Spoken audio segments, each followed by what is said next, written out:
Assalomu alaykum butun dunyodagi xalqimiz.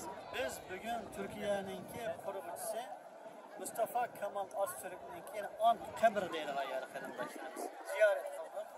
Mustafa Kemal Atatürk Turkiyaninki quruvchisi bo'lib qolmasdan butun dunyoda Sharq Turkiston Islom Cumhuriyetining 1930 yilida birinchi bo'lib qabul qilgan bir reis qarindoshlar. Ama bugün Türkiye'de şunchalik bir jasarati va jur'ati va bir lider chiqmay qoldi. Biz çünkü bu bir devlet kuruluşlarınınki dini, itikadi, iman yana biz söylen bizden karımız yok. Bu dünyadaki Allah yaxşı olsa mükafatlaydı, naçar olsa cezalaydı. Cennet ve cehennemi ekiriş Allah'ın işi. Suyumlu kırımdaşlarımız, bana müşahede bir nesli iş kılalıysınlar. Devletinle bolsa, ülügenlerinin o kıymet oludu. Hayatlarının o kıymet oludu. Ama devletinle bomboşça ne hayatlarının kıymeti var, ne ülkelerinin kıymeti var kırımdaşlar.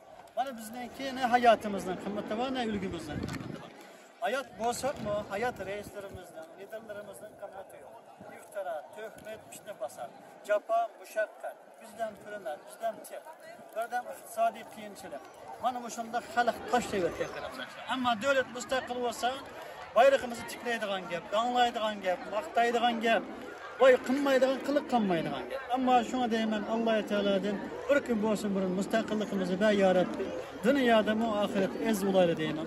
Bütün halkımızga deydiğimiz bu Türkiye'ni koruyan fakat bir Mustafa Kemal Atatürk emas, onun etrafında iktisadını, cenni, milli fida qilgan nurg'ulg'an kishilar bor. Shunga o'xshash biz man kuchsakmi, man da'vo qilsakmi, atrofimizda bizga haqiqiy meli bilan, jeni bilan yenimiz bo'ldiganlar bo'lmasa, qilgan ajrimiz baka ketirib qarindoshlar. Bugun bizning iqtisodimiz, kuchimiz bo'lgan bo'lsa, biz tajovuzchi Xitoy qarshi ordimizni ozgina kuni to'plab Xitoyga qarshi amaliy harakat qila olamiz. Butun dunyodan destek ola olamiz. Butun dunyoni oqimizga ola olamiz. Xitoyga dushman bo'lgan davlatlarni demoqchi qarindoshlar. Türkiye'de mi 10 ming, 100 ming kişi nurg'un cho'ng faoliyatlarni qila olamiz.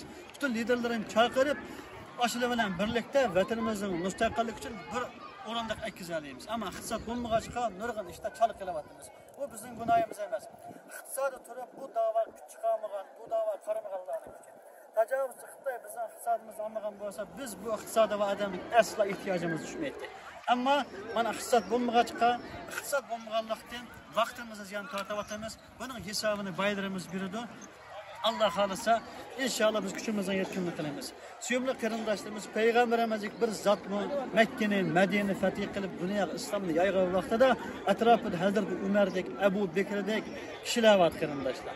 Ana bizning atrofimiz ana shunday kishilar bo'lmasa, qayda bo'ladi deganda bir payg'ambar janda bir biz yalğız bu davani qilamagan o'xshash bizning bu ishimizmi mushaqqat bo'ladi. Alloh xolisa vatanimiz mustaqil bo'lsa, atrofimizda Hazrat Umarga o'xshash, Abu Bakrga o'xshash, Hazrat Hamzaga o'xshash haqiqiy sog'lom kishilarning bo'lishini umid qilamiz.